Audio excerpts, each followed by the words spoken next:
Elle est entrée en tant que cliente. Ils l'ont traitée comme si elle n'avait pas sa place. 10 minutes plus tard, ils étaient tous sans emploi. Ce n'était pas une question d'argent. Monica Traylor en avait largement assez.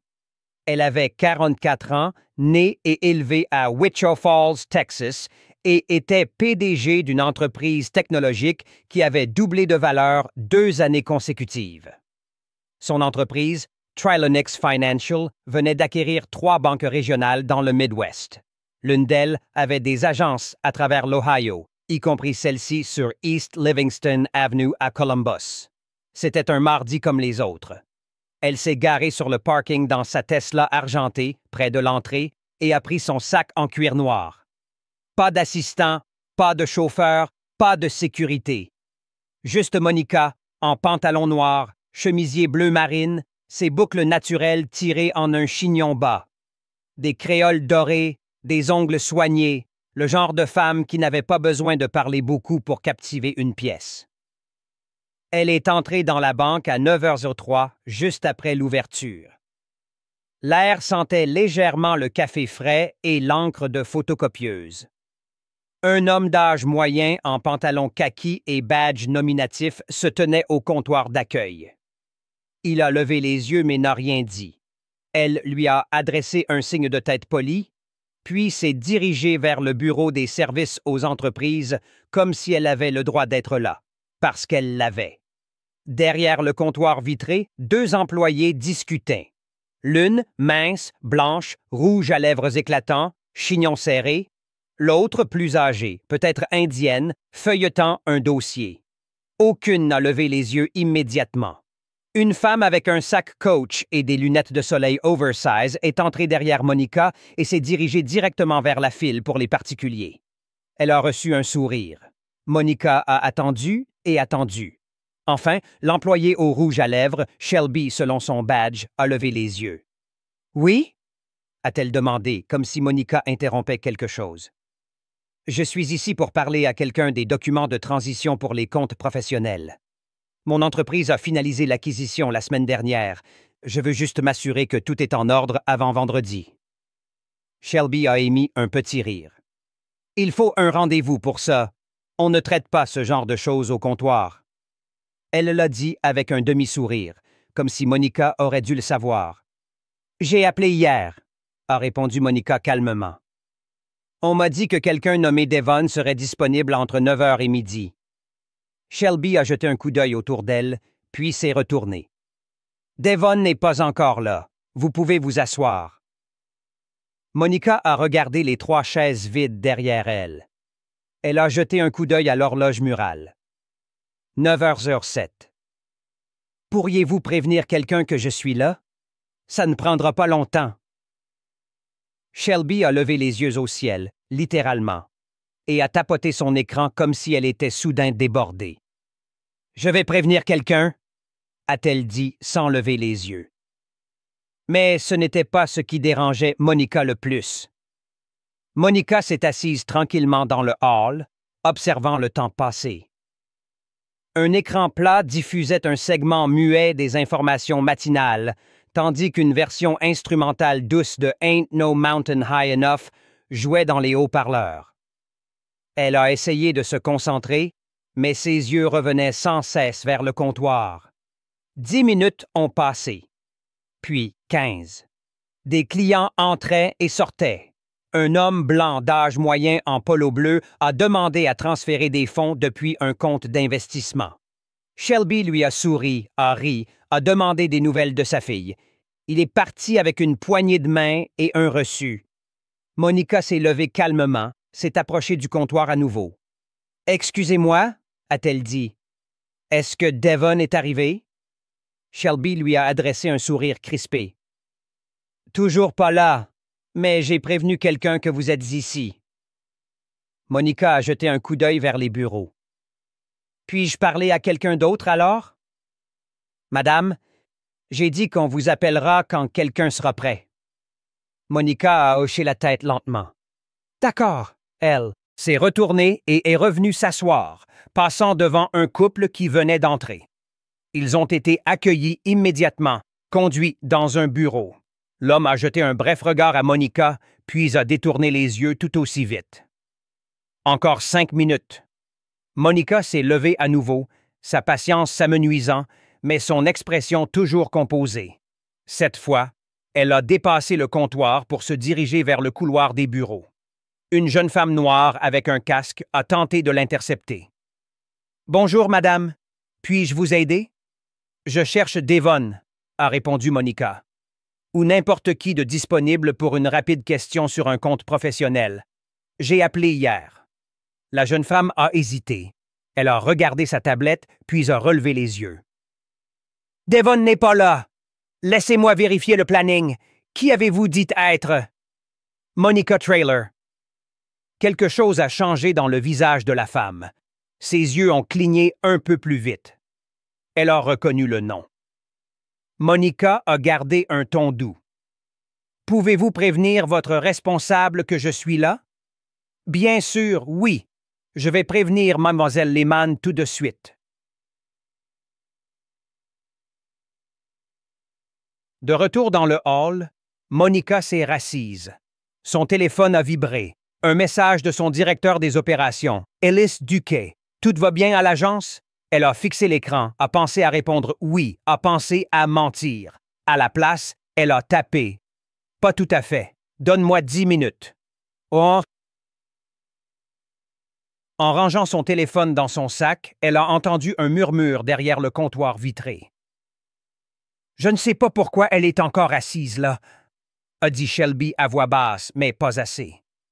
Elle n'est même pas habillée pour la zone affaires.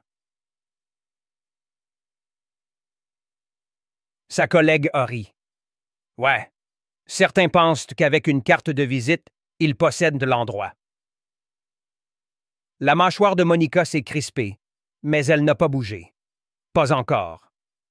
Un homme aux cheveux blancs en costume anthracite a franchi la porte. Directeur régional, selon son badge.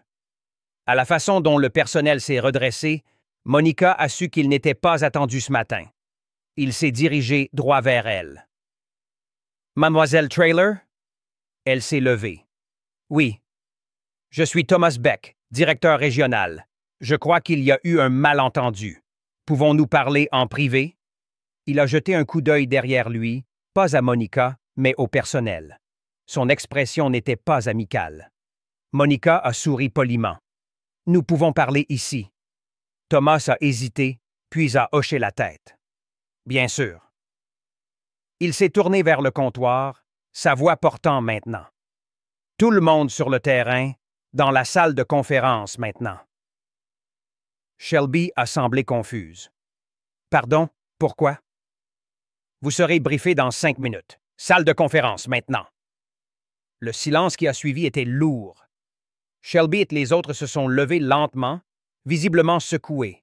L'une a murmuré quelque chose à une autre, mais personne n'a ri cette fois. Monica a pris son téléphone, déjà en train de composer un numéro. Mais ce n'était pas le moment dont la salle se souviendrait le plus. Ça venait ensuite.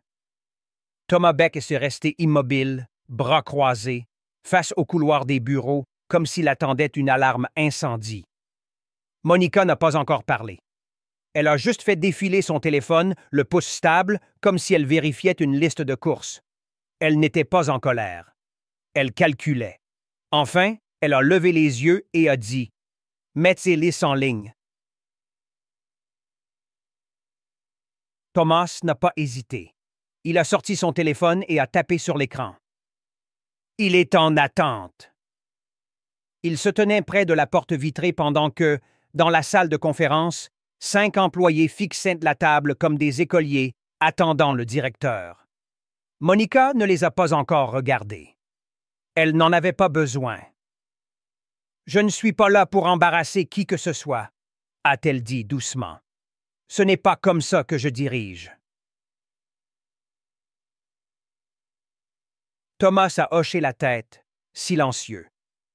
Mais si les gens ne peuvent pas traiter les clients avec un minimum de décence, ils n'ont rien à faire dans une institution financière, encore moins dans une qui porte désormais mon nom.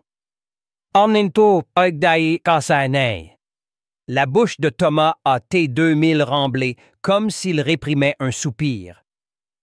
compris. À cet instant, Devon est enfin apparu dans le couloir, essoufflé, la chemise légèrement sortie d'un côté.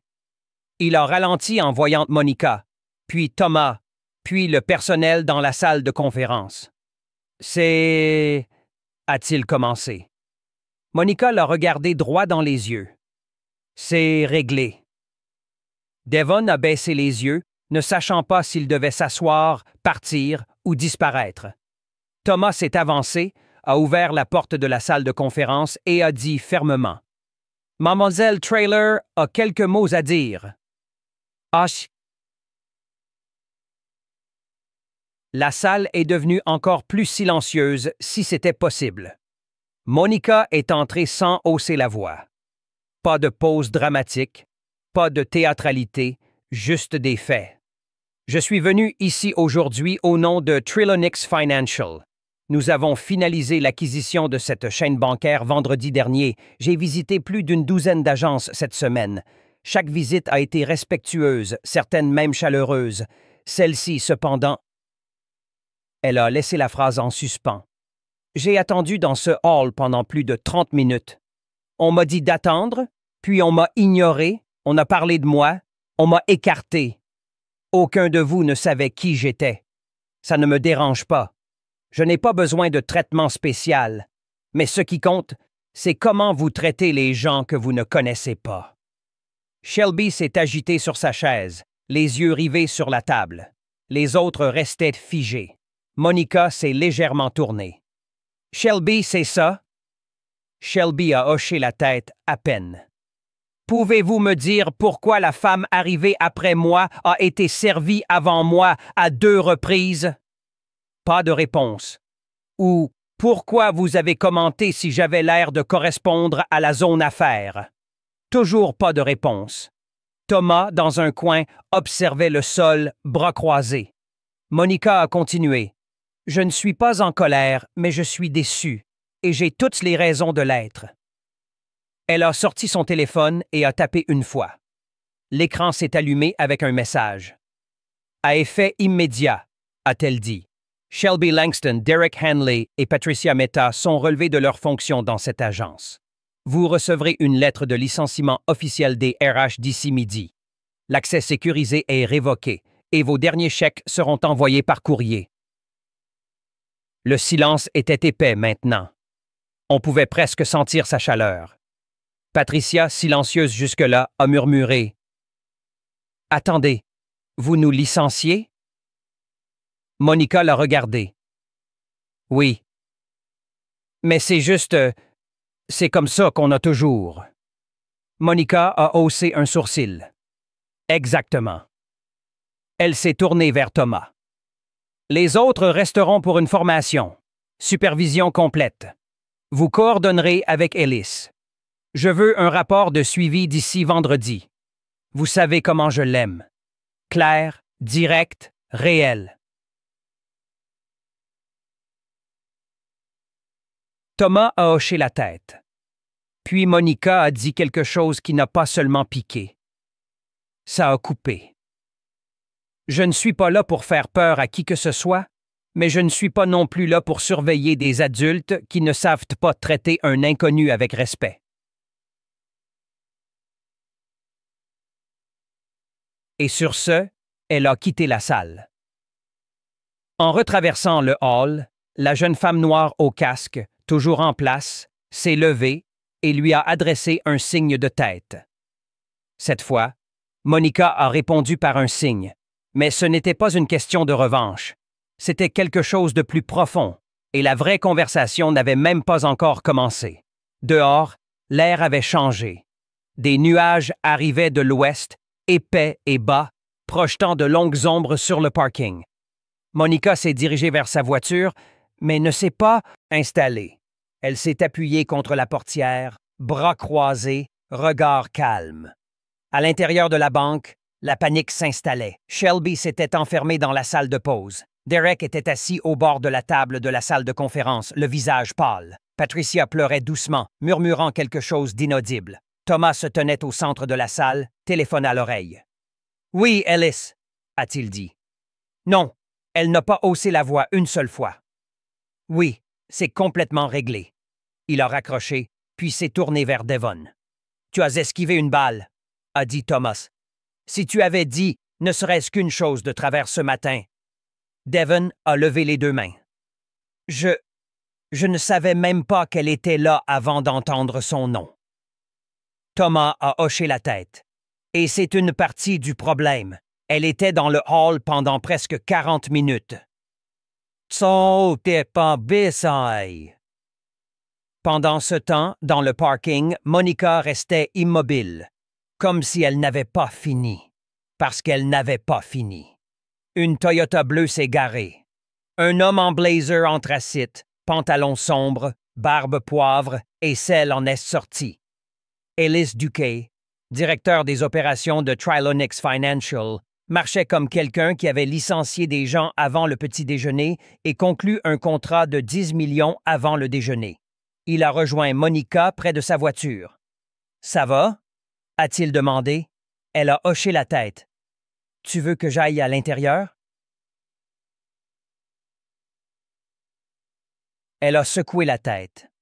« C'est déjà réglé, mais il faudra que les RH rédigent un module de formation approprié. » Ellis a soupiré. « Je m'en occupe ce soir. Tu veux que je parle à l'équipe de presse? Ça risque de fuiter. » « J'espère que ça fuira, » a dit Monica doucement. Ellis a marqué une pause. « Et la jeune fille à l'accueil, celle avec le casque? » Monica a souri pour la première fois de la journée. « Elle est à garder. Professionnelle. Elle n'a pas essayé de me bloquer et elle a écouté. » Ellis a pris une note sur son téléphone. « Compris. Promouvoir à terme.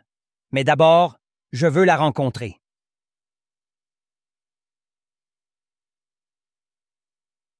À l'intérieur de l'agence, Thomas a ramené le personnel restant dans la salle de conférence. « Elle est partie, » a-t-il dit. « Mais ne pensez pas que c'est oublié. » Tout le monde a levé les yeux. « Je suis avec cette chaîne bancaire depuis 20 ans. J'ai vu 4 acquisitions différentes. J'ai vu des cadres arriver, licenciés, sourire pour les caméras et disparaître. Monica Traylor n'est pas ce genre de cadre. » Il a marqué une pause, laissant la salle absorber cela. Elle retient les noms. Elle observe les comportements. Elle prend des décisions basées sur la façon dont les gens traitent ceux qui ne semblent pas riches. Devon a demandé « Alors, que va-t-il se passer maintenant? » Thomas l'a regardé. « Maintenant? Vous avez une seconde chance. Mais je vous jure, si l'un de vous agit comme si aujourd'hui n'avait rien changé, ce sera votre dernière chance. » Il s'est tourné vers la jeune femme au casque, revenue discrètement à sa place. « Comment vous appelez-vous encore? »« Janelle. Janelle Rowe. » Thomas a souri. « Mademoiselle Traylor a demandé à vous parler avant de partir. » Dehors, Monica se tenait droite alors que Janelle s'approchait. La jeune femme était nerveuse, tenant un petit carnet comme un bouclier. « Vous m'avez appelé, madame? » Monica a souri. « Vous pouvez m'appeler Monica. »« Oui, madame. Monica. »« Dites-moi quelque chose, » a dit Monica.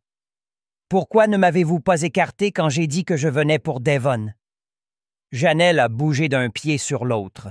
« Parce que, eh bien, j'ai reconnu votre nom.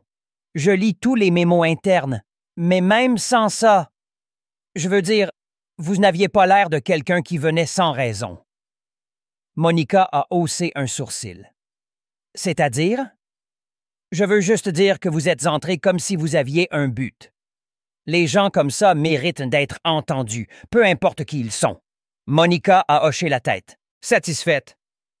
Vous avez déjà pensé à la gestion de projet? » Les yeux de Janelle se sont écarquillés. « Je veux dire, éventuellement, oui. » « Bien. Vous aurez des nouvelles d'Ellis. Continuez à faire ce que vous faites et ne laissez personne vous détourner de ça. » Janelle a souri, submergée. « Merci. » Monica est montée dans sa voiture, moteur silencieux. Elle n'a pas regardé en arrière, mais ce qui s'était dit dans cette agence ne resterait pas là, et l'une de ces conversations allait changer la trajectoire de quelqu'un. Le lendemain matin, l'agence n'a pas ouvert à 9h. Les portes étaient encore verrouillées à 9h17, avec un petit panneau collé sur la vitre. Fermé jusqu'à 10h30 pour réorganisation du personnel et briefing de conformité. À l'intérieur, l'ambiance était fragile. La même salle qui abritait ragots et roulements d'yeux la veille ressemblait maintenant à une salle d'audience. Thomas Beck se tenait devant, avec une pile de nouveaux protocoles de formation imprimés. Devon était assis dans un coin, les lisant comme s'il s'agissait d'un examen final. Janelle était assise devant cette fois, stylo en main, prenant des notes. Personne ne demandait pourquoi. De l'autre côté de la ville, dans un modeste bâtiment en briques abritant le bureau régional des RH de Trilonix, Monica était assise avec un petit groupe de cadres. Elle parlait peu, elle n'en avait pas besoin. Elle lisait des CV, des rapports de performance, des dossiers du personnel, un par un. Ellis était à ses côtés, feuilletant sa propre pile. « Tu es sûr de garder Devon? » a-t-il demandé. Monica n'a pas levé les yeux. « Oui, il a été négligent, pas malveillant, et les gens comme lui, s'ils sont corrigés tôt, peuvent grandir. » Ellis a hoché la tête. « Tu joues sur le long terme. » « Toujours. » Il a posé son dossier. « Alors, quel est le plan pour cette agence? » On met Janelle sur un programme de développement de 6 mois, on fait venir un adjoint plus solide pour l'accompagner. Que l'équipe s'habitue à un nouveau centre de gravité. Ellis a souri. Tu mises sur elle. Elle a misé sur moi quand personne d'autre ne l'a fait, a répondu Monica. À l'agence, Shelby, Derek et Patricia étaient partis, leurs noms effacés du système interne avant midi, leurs bureaux réattribués, leurs emails désactivés. Thomas se tenait au centre de la salle, comme s'il maintenait le sol par sa seule présence. « Vous devez tous comprendre quelque chose, » a-t-il dit. Ce n'était pas juste à propos d'un matin, ce n'était même pas à propos d'une cliente. C'était à propos d'une culture qui tolérait de juger les gens de haut en bas, au lieu de les regarder dans les yeux. Personne n'a discuté. Monica Traylor a le pouvoir de fermer cette agence entière et de réembaucher de zéro. Elle ne l'a pas fait. Elle vous a donné une chance de réparer. Ne gâchez pas ça.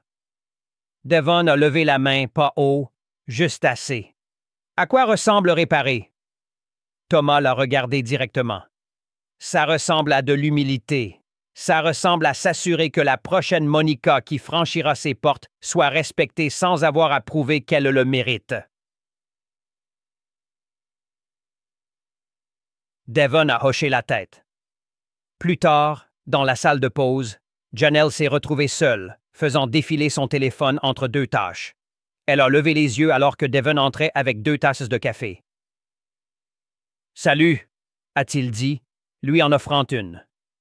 Elle l'a prise, prudente mais polie. « Merci. » Il a hésité puis a dit « Je suis désolé. » « Pourquoi? » « Pour ne pas avoir vu ce qui se passait hier. Pour ne pas être intervenu. Pour l'avoir fait attendre. » Janelle a hoché la tête légèrement. « J'apprécie qu'elle m'ait gardé. » Il a ajouté, après tout ça. « Parce qu'elle a vu quelque chose, » a dit Janelle. « Elle ne perd pas de temps avec des gens qu'elle ne peut pas faire grandir. » Devon a souri un peu.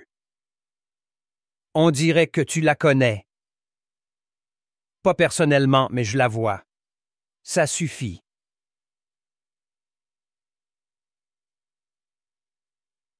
Pendant ce temps, Monica se tenait devant une autre agence, une qu'elle n'avait pas encore visitée. Plus petite, moins de passage.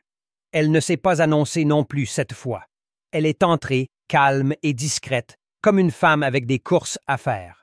L'employé l'a accueillie avant même que la porte ne se referme.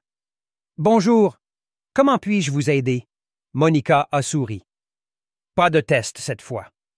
juste des affaires. Elle a encaissé un chèque, transféré des fonds, posé quelques questions. À la fin, elle a tendu une carte de visite. Si votre responsable a un moment, j'aimerais lui parler pour le remercier. L'employé a jeté un coup d'œil à la carte, lu le nom, cligné des yeux. Je vais le prévenir tout de suite. Monica a attendu, sirotant l'eau qu'on lui avait offerte sans qu'elle ait à demander. Cette fois, pas de tension, pas de calcul, juste une satisfaction tranquille. Mais elle n'avait pas fini. Pas tant que ceux qui observaient de loin n'avaient pas compris que ce qui s'était passé n'était pas seulement une question de banque. Monica n'avait pas besoin d'applaudissements. Elle n'en avait jamais eu besoin. Ce qui s'était passé dans cette agence de Columbus n'était pas un coup de pouvoir. Ce n'était même pas une question de vengeance. C'était une question de standard. Et pas seulement pour les employés, pour les êtres humains. Plus tard dans la semaine, elle s'est assise face à un groupe de stagiaires au siège de Trilonix à Cincinnati. 18 jeunes professionnels, diplômes récents, chaussures cirées, sourires nerveux. Elle a capté leur attention non pas par le volume, mais par la clarté. « Je vais vous dire quelque chose qu'aucun manuel ne vous dira, » a-t-elle dit, croisant les mains sur la table. La manière dont vous traitez les gens quand vous pensez qu'ils ne peuvent rien pour vous. C'est cette partie de votre CV dont les gens se souviennent. Une stagiaire, grande, avec des tresses et un stylo posé sur son carnet, a demandé « Était-ce difficile de ne pas réagir à ce moment-là? » Monica a souri. Bien sûr que c'était difficile. Tout en moi voulait renverser la table, mais crier n'enseigne rien. Ce qui enseigne, c'est un silence qui fait entendre aux gens leurs propres paroles. Ils ont griffonné frénétiquement. Elle s'est levée, s'est dirigée lentement vers le tableau blanc et a écrit 4 mots. Le respect n'a pas d'étiquette. Puis, elle s'est retournée pour leur faire face. Vous entrerez un jour dans des pièces où les gens vous jugeront sur votre peau, votre ton, votre nom, vos chaussures. Laissez-les faire, mais ne vous mesurez pas à leur échelle. Quelques-uns ont hoché la tête. L'un des stagiaires a essuyé une larme discrètement. Monica a continué.